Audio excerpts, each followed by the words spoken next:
तो दोस्तों आज हम एपिसोड 3 को एक्सप्लेन करेंगे। आपने पिछले एपिसोड नहीं देखा होगा तो लिंक डिस्क्रिप्शन में मिल जाएगी। तो कहानी में आगे बढ़ते हुए हारू ने एक्टिंग में वापसी करने का निर्णय लिया, लेकिन उसी वक्त क्लास में कुरो आ गई। हारू अभी भी रिजेक्शन के सदमे से बाहर नहीं निकल पाया था और तुरंत चीका के पीछे छिप गया। चीका कुरो को देखकर कहती है, तुम चिंता मत करो, मैं हारू का ख्याल रख सकती हूँ। कुरो ये सुनकर संतुष्ट हो जाती है और वहाँ से चली जाती है। थोड़ी देर बाद हारू अपने दोस्त काय को फोन करके कुरो के बारे में पूछता है। काय पहले से ही फोन को स्पीकर पर रख चुका था ताकि कुरो दोनों की बातचीत सुन सके और गलतफहमियां दूर हो जाएं। इस बातचीत के बाद जब हारू घर आता है तो देखता है कि रेना उसके लिए खाना बना रही है। रेना हारू के बचपन की दोस्त है और उसे हारू के लिए खाना बनाना बहुत पसंद है। हारू जैसे ही रेना का बनाया हुआ खाना खाता है उसे अपनी माँ की कुकिंग की याद आ जाती है। रेना हारू से कहती है, तुम्हें फिर से एक्टिंग शुरू करनी चाहिए और हमारी एजेंसी को ज्वाइन करना चाहिए ताकि हम दोनों फिर से साथ काम कर सकें। हारू और रेना की बातचीत के बीच में ही कुरो की बहनें वहाँ आ जाती हैं। वो हारू पर गुस्सा करती हैं और कहती हैं कि कुरो को उस रिजेक्शन का इतना सदमा लगा कि वो अपनी कुछ पुरानी यादें भूल गई है।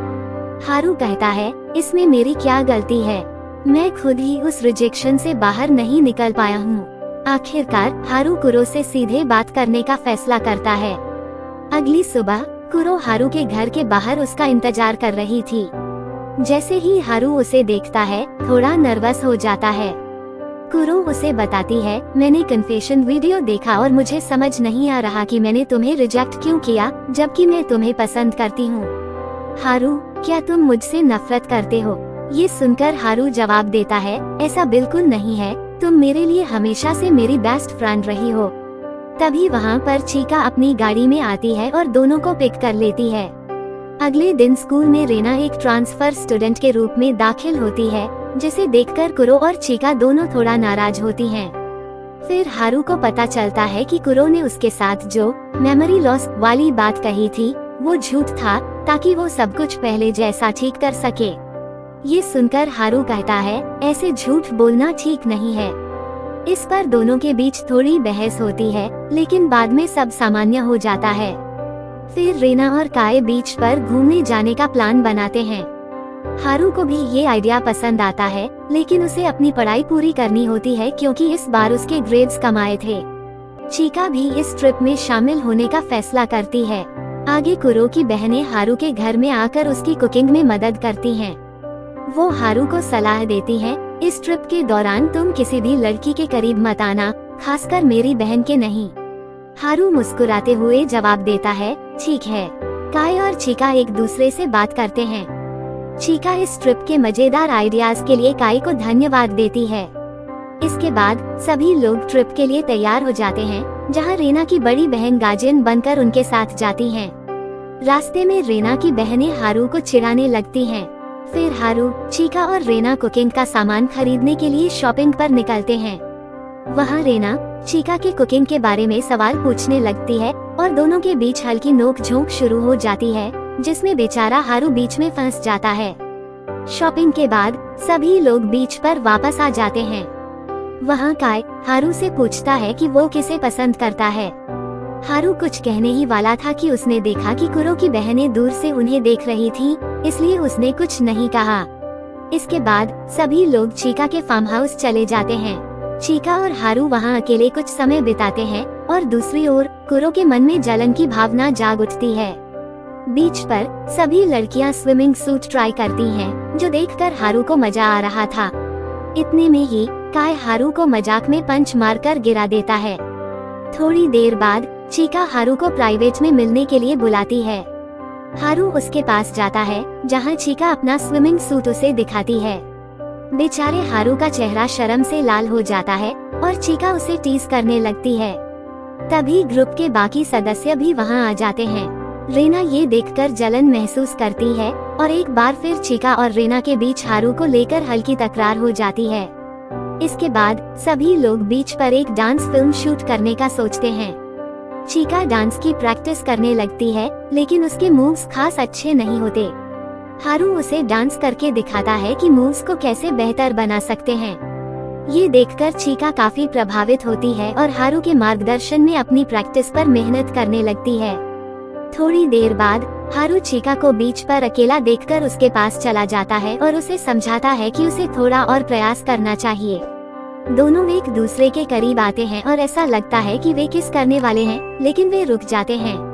अगले दिन कुरो अपने बहनों के साथ ट्रिप में शामिल हो जाती है, जिसे देखकर हारू हैरान हो जाता है। अब वे सभी लोग डिसाइड करते हैं कि आज क्या किया जाए। कुरो भी डांस प्रैक्टिस ज्वाइन करती है और नोटिस करती है कि हारू और चीका के बीच नजदीकियां बढ़ रही हैं। उसे जलन महसूस होती है और वह बीच से हारू को एक तरफ ले जाती है। कुरो हारू से कहती है, मैं तुमसे प्यार करती हूँ और हमेशा करती रहूंगी। हारू कुछ भी जवाब नहीं दे पाता और कुरो उसे बार बार टीज करती रहती है, जिससे हारू थोड़ा परेशान हो जाता है। फिर वे सभी स्टडी करने के लिए बैठते हैं। हारू देखता है कि कुरो ने पहले से ही उसकी नोट्स में मदद की है। ये देखकर वह खुश होता है और समझता है कि कुरो उसकी कितनी परवाह करती है। रात में नींद नहीं आने पर हारू बाहर टहलने के लिए निकलता है, जहां उसकी नजर चीका पर पड़ती है। चीका छुपकर डांस प्रैक्टिस कर रही थी, लेकिन अचानक उसके पैर में चोट लग जाती है। अगले दिन प्रैक्टिस में हारू को पता चल जाता है कि चीका के पैर में चोट है, इसलिए वो उसकी मदद करने का फैसला करता है। लेकिन चीका उसकी मदद लेने से इनकार करती है और पूरे आत्मविश्वास से एक अच्छा डांस करके दिखाती है। चीका के डांस प्रैक्टिस के दौरान उसका पैर फिसल जाता है, लेकिन हारू तुरंत उसे थाम लेता है। हालांकि इस दौरान हारू का हाथ चोटिल हो जाता है। सभी उसके लिए काफी चिंतित हो जाते हैं। अगले दिन स्कूल में काय हारू से उसके लव ट्रायंगल के बारे में मजाकिया अंदाज में पूछता है और हारू कहता है कि कुछ खास नहीं बदला है। अब चीका के पिता हारू की देखभाल के लिए सीना नाम की एक मेड को हायर करते हैं, मगर कुरो, जो हारू की पड़ोसी है, कहती है कि उसे इसकी जरूरत नहीं है, वो खुद हारू का ख्याल रख सकती है। चीका इसे अनसुना कर देती है और अपने पिता से मेड रखने पर जोर देती है। इस पर कुरो को थोड़ा बुरा लगता है। सभी लड़कियां हारू के घर पर रुकने का प्लान करती हैं, लेकिन अपने पेरेंट्स के मना करने पर वापस चली जाती हैं। बाद में चीका कुरो से कहती है कि उसे हारू से दूर रहना चाहिए, जो कुरो के दिल को ठेस पहुंचाता है। घर पर कुरो हारू के बारे में सोचती रहती है कि वह इस वक्त शायद चीका और उसकी मेड के साथ वक्त बिता रहा होगा। वहीं दूसरी ओर सीना हारू को चेतावनी देती है कि उसे चीका से दूर रहना चाहिए, क्योंकि चीका उसे प्यार नहीं करती बल्कि सिर्फ उसका सम्मान करती है। हारू थोड़ा चिढ़ते हुए कहता है कि वो फ्लर्ट नहीं कर रहा।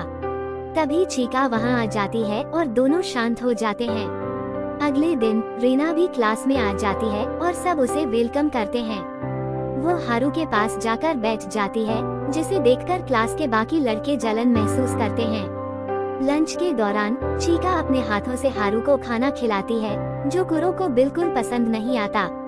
हारू को सीना की बातें याद आने लगती हैं कि चीका उसे सिर्फ सम्मान करती है, प्यार नहीं। वो अकेले छत पर चला जाता है, जहां कुरो उसके पास आती है और उससे कल रात के बारे में पूछती है। हारू झेपते हुए कहता है कि ऐसा कुछ भी नहीं हुआ। फिर सभी लड़कियां एक मीटअप रखती हैं, जहां वे डिसाइड करती हैं कि कोई भी खुलकर हारू से फ्लर्ट नहीं करेगी। साथ ही वे मिलकर एक फिल्म बनाने का फैसला करती हैं। चीका और हारू का पहला शूट होता है, जहां चीका उसे अपने हीरो जैसा महसूस कराती है। शूट के दौरान दोनों एक दूसरे के करीब आते हैं और किस करने ही वाले थे, जब उन्हें याद आता है कि वे कैमरे के सामने हैं। रात में जब हारू सो रहा होता है, तो चीका उसे उठाने आती है और उसे किस करने की कोशिश करती है। तभी रीना भी आ जाती है और हारू की नींद खुल जाती है। वो उनसे कहता है कि वो कपड़े बदल रहा है, बाहर जाएं। रीना उसकी मदद करने के बहाने उसके सिक्स पैक पर नजर डालती है। इतने में ही सीना भी आ जाती है और स्थिति को गलत समझ लेती है। इसके बाद हारू और रीना हारू की माँ की कब्र पर जाते हैं। वहाँ वह अपनी माँ को याद करके इमोशनल हो जाता है। रीना उसे सांत्वना देने के लिए गले लगा लेती है, जिससे हारू को अच्छा महसूस होता है। कुछ समय बाद हारू कुरो से मिलता है। कुरो बताती है कि उसने उसे बराबरी का हिसाब करने के लिए रिजेक्ट किया था। इसका मतलब यह नहीं कि वो उससे प्यार नहीं करती। वह पूछती है कि हारू उसके बारे में क्या सोचता है। हारू जवाब नहीं देता, क्योंकि उसे पता था कि रीना और चीका भी उससे प्यार करती हैं। कुरो ये बात समझ जाती है और कहती है कि वे अच्छे दोस्त रह सकते हैं और अपने दिल की बातें शेयर कर सकते हैं। हारू इस पर हामी भर देता है। हारू फिर से फिल्म इंडस्ट्री में लौटता है और क्लास में उसके कई फैन क्लब बन जाते हैं। अब तीनों लड़कियां हारू को किसी और लड़की के करीब नहीं आने देने की योजना बनाती हैं। दोस्तों, इसी के साथ इस कहानी का अंत होता है। उम्मीद है कि आपको ये कहानी पसंद आई होगी। फिर मिलते हैं किसी और मजेदार एनिमेटेड कहानी के साथ।